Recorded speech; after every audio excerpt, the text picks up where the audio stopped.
Are you a high school dropout looking for reasons and motivation to succeed? Look to the men and women who worked hard to get a chance to play hard with their billions in wealth. These people of great wealth may not have gone through high school to get that diploma, but they sure gained much from their choices and their careers. Let's dive into why they dropped out of high school and how they became great successes. Stick around to find out what female billionaires' key to success is. This guy may have been named hip-hop's first billionaire in 2019, but the name he was given at birth was Sean Corey Carter. And like his name, his life was much different back then too. After he attended 3 high schools, he dropped out at Trenton Central High School. However, that didn't stop him from loving music, and look how far he went with it. Currently, Jay-Z has won a phenomenal 23 Grammys with 80 nominations. As of now anyway, who knows how many more he'll win over the years. Though music is not his only business. When he's not making money with rapping, he's making money with his champagne and cognac brands, his clothing brand Rocawear, and is part owner of the Brooklyn Nets. Even though Jay-Z dropped out of high school, he has been quoted in saying that education is super important when he was at Carnegie Hall. Quote, "I don't have a high school diploma or a college diploma, but still, for me to articulate, I had to have some form of schooling to articulate my thoughts." Jay-Z's stance on education is proven further with the grand gesture of establishing the Sean Carter Foundation. The purpose of this organization is to help young people with affording education, with scholarships, and to help motivate them education-wise with counseling. He also has a fine art collection worth $70 million, with art by Jean-Michel Basquiat. But all that art does not match up to Jay-Z's net worth of $1.4 billion. From humble beginnings, Amancio Ortega was the youngest of 4 children. He and his family were so poor that he heard his mother beg for credit at the local stores of La Coruña, Galicia, Spain. That was when he decided to leave school at an early age. He ended up working at a clothing store called Gala, but he made the best of the situation and started making clothes by hand there. He founded Inditex Group, which is what the fashion company Zara falls under. But this was not before he founded Zara itself. While Inditex was founded in 1985, Zara was founded by Ortega and his first wife, Rosalia Mera, in 1975. Incredibly, he is also the owner of Torre Picasso, which is a skyscraper of around 515 feet and 45 floors. Its worth comes up to $536 million.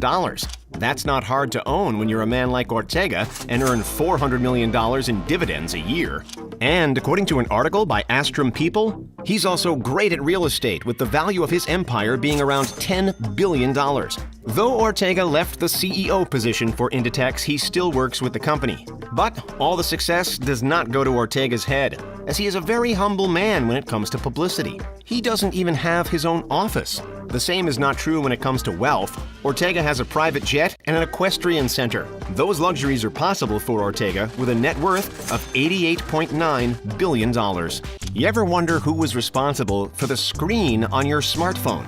You can thank Zhou Qunfei for that. She's known for being the founder and CEO of Lens Factory, which is, according to Forbes, a smartphone screen supplier whose customers include Samsung, LG, Microsoft, and Nokia. But Apple and Samsung are her biggest clients of them all. Like Ortega, Qunfei started out with her own humble beginnings from working as a migrant factory worker as a teenager. In her early 20s, she set up a watch parts company with her family in 1993, thanks to being smart with her money by saving a total of $2,500. But her earlier attempts at being an entrepreneur happened as a little girl when she helped her family with money problems by raising animals. Qunfei finally found success in 2001 when she was able to land a contract with TCL, a Chinese electronic company.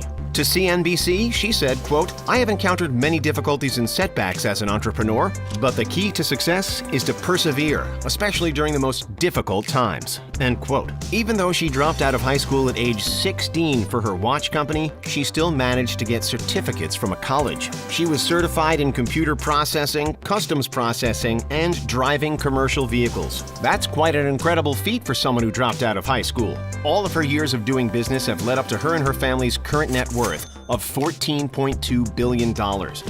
You know Richard Branson as the guy who founded Virgin Group, which is in charge of hundreds of companies, including, but definitely not limited to, Virgin Records, Virgin Mobile, and Virgin Galactic. As a boy, Branson struggled in school due to his dyslexia and left Stowe School without any diploma to look to his dreams.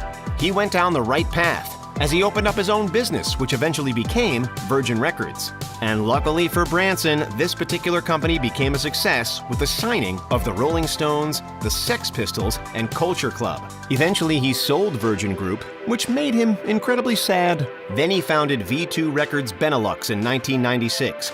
This is a company that represents many labels, including Beggars, Butler Records, Munich Records, and many more. But Branson's endeavors went from a record company to outer space. He founded Virgin Galactic and Virgin Orbit, which are both companies that are dedicated to the space industry.